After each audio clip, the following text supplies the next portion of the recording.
Hi, my name is Bill, and this is a 2.5 minute video that is a follow-up to my last video on where the Cedar Cabins at Geneva State Park went, and took off here flying out over Lake Erie towards the site, and got a chance to talk to one of the park workers, and he told me that all of these Cedar Cabins have been moved to another state park down in southern Ohio.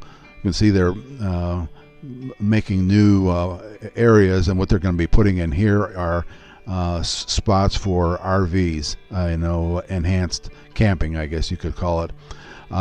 So RVs are going to be over here instead of the Cedar Cabins.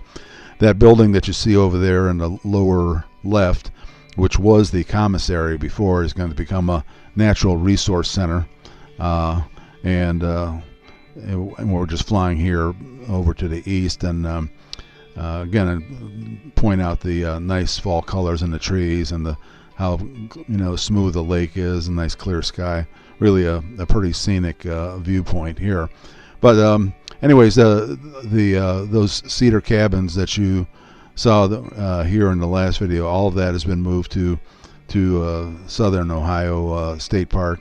I think if we zoom here, you can see there's one of them remaining there, and that might be in use by the men who are working here doing the conversion.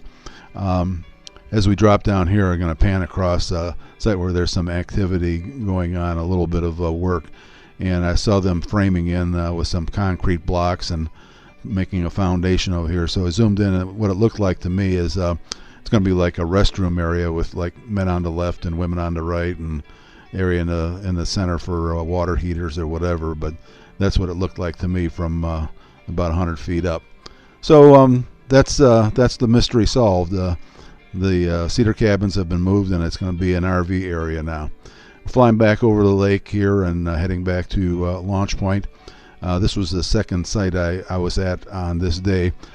Before this, and my next video is going to be one of those Halloween corn mazes that I shot from up high. Stop back again soon. Thanks for stopping by and watching. Leave a comment if you're so inclined.